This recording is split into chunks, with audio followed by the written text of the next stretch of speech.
بسم الله الرحمن الرحيم. اللهم صل وسلم وزد وبارك على سيدنا محمد وعلى آله وصحبه وسلم أجمعين. ازيكم جميعا، عاملين ايه؟ يا رب تكونوا بخير. معاكم قناة وصفات خفيفة. هنعمل مع بعض وصفة كده حلوة وسهلة كالعادة، يعني زي ما بنعمل في القناة على طول. هنعمل وصفة كوكيز في الصينية.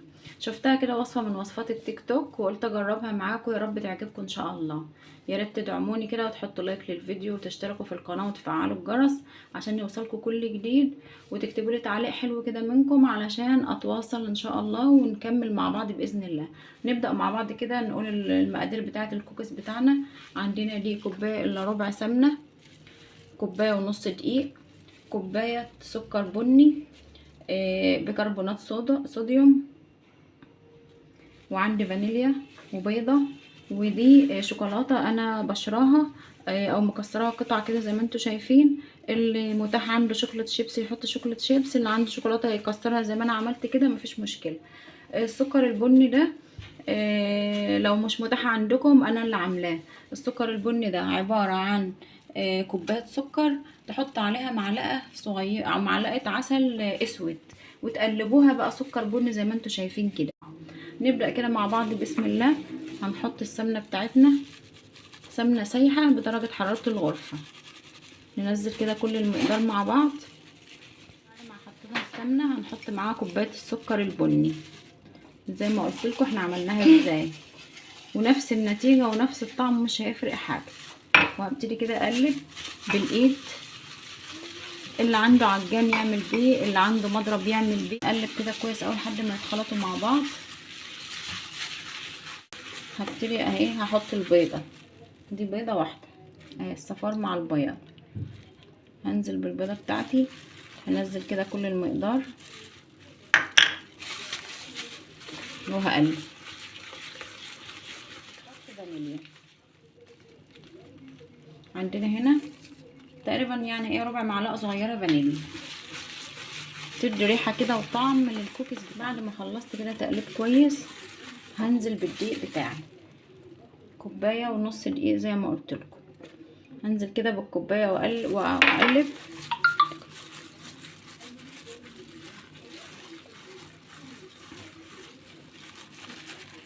هجيب كمان نص كوباية تانية،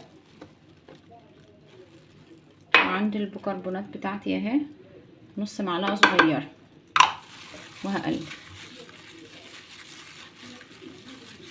وهجيب كده ذرة ملح كده شوية صغيرين، دي نطرة الملح اللي قلت لكم عليها.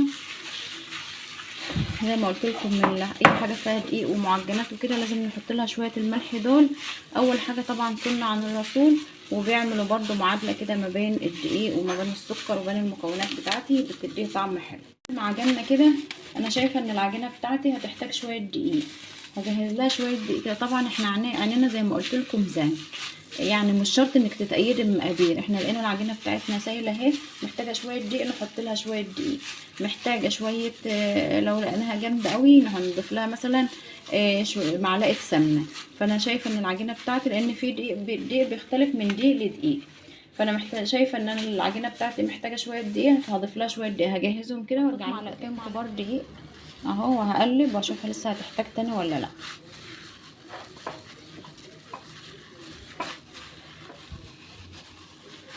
هضيف كده الشوكولاته بتاعتي زي ما قلت لكم. الشوكولاته لو انتوا عايزينها قطع مفيش مشكله، عندكم شوكولاته شيبس حطوا شوكولاته شيبس، مفيش اي مشاكل. انا عندي الشوكولاته بتاعتي هنزل بيها، ولو احتاجت برضو معلقه دقيق كمان هحط لها. بعد ما عجننا العجينه حلوه قوي حطيت لها كمان معلقه دقيق لحد ما وصلت للسمك ده، شايفين اهي زي ما انتم شايفين كده اهي كده. هناخد نص العجينه بالظبط اهو، ونسيب النص التاني للشوي. جبنا هنا صينيه ودهناها سمنه زي ما انتم شايفين كده، وهبتدي افرد فيها الطبقه الاولانيه. طبعا احنا حاطين فيها بيكربونات الصودا زي ما قلت لكم، كربونات الصوديوم، فهتفنش معانا، لسه هتفرش معانا في الفرن، فمش مهم نحط طبقه تكون سميكه قوي تحت. هفردها كده كويس قوي.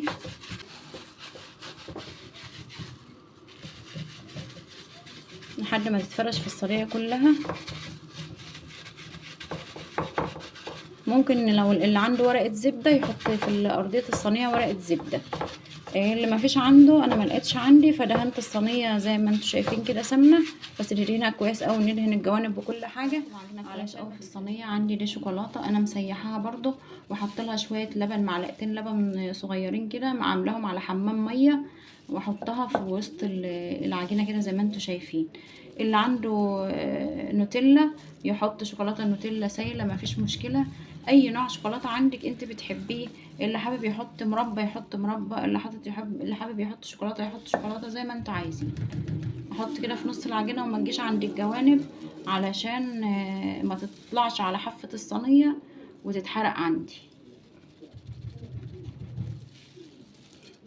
انزل كده كل الشوكولاته بعد ما فردنا بقى زي ما انتوا شايفين الشوكولاته بتاعتنا كده على العجينه. هجيب النص التاني بتاع العجينه، وهجيب عندي كيس نايلون كده، نفتحه لو مش متاح عندكم المفرش السيليكون ده، وهبتدي افرش عليه النص التاني بتاع العجينه اللي انا كنت سبته. زي ما انتوا شايفين انا كنت قسمت العجينه، قلت لكم نصين، نص هحطه تحت والنص التاني سايباه علشان اغطي بيه الشوكولاته بتاعتي. اللي حابب اللي يعمل الكوكيز وحدات كده في الصينيه بيحطوا بيقطع كده بمعلقه ويحطوا وحدات، يعملوا وحدات زي ما انتوا حابين، بس طبعا ما يحطش بقى في النص شوكولاته زي ما انا حاطه كده، لا هيعملوا وحدات كده ويخبزوا في الفرن. بتتقطع بالمعلقه اللي هي بتاعه الايس كريم، ويتحط كده وحدات وحدات، ويتعمل بالشكل ده بالشوكولاته اللي انا مقطعها بس دي، او بالشوكولاته شيبس لو عندها كده. هشتلها بقى زي ما انتوا كده شايفين، وهجيب الصينيه بتاعتي وهبتدي كده انزل بيها على وش الصينيه زي ما انتوا شايفين كده بالشكل ده.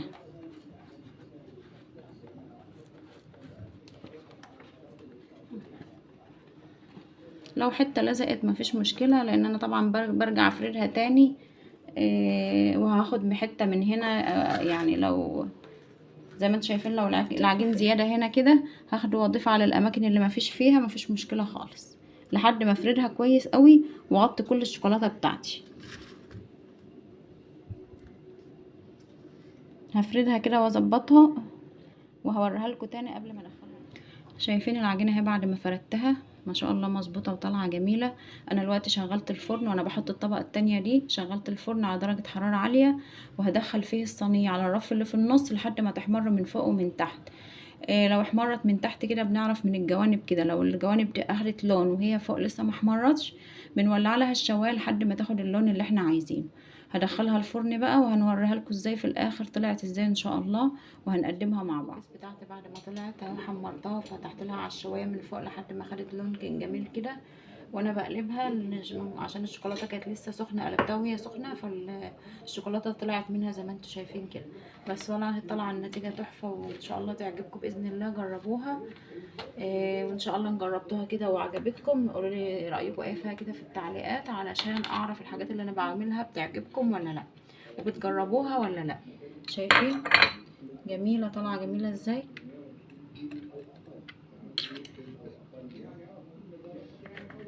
الشوكولاته عشان فيها كتير فطبعا سايله، مش نافعه تطلع بقى بسبب الشوكولاته السايحه اللي فيها دي، عشان هي لسه سخنه برضو وانا بقطعها لكم وهي سخنه.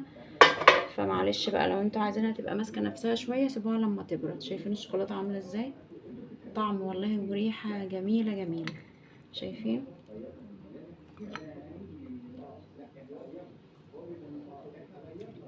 طعمها تحفه والله، بس سخنه والله يا جماعه. نفسي تبقوا موجودين معايا وتدوقوها، طعمها بجد تحفه بجد والله تحفه. شايفين الشوكولاته سايله فيها ولسه سخنه صح، يعني هي حرقت بقي بس تستاهل، طعم وشكل وريحه وكل حاجه طعمها جميل قوي. طبعا لو وصلتوا معايا بقى للاخر كده تعملوا لايك للفيديو وتشتركوا في القناه وتفعلوا الجرس. طبعا انا يمكن زهقتكم بالكلمه دي، بس الكلمه دي اللي بترفع الفيديو وبتوصله كده، واللايكات الكتير بتشهر الفيديو. وزي ما قلت لكم لو حابين اعمل لكم اي وصفه قولوا لي عليها وانا هعملها لكم ان شاء الله. ويا رب الفيديو النهارده يكون خفيف كده وسهل وتعرفوا تجربوه، مقاديره موجوده عندنا في كل بيت، وان شاء الله اولادكم يحبوه باذن الله. والسلام عليكم ورحمه الله.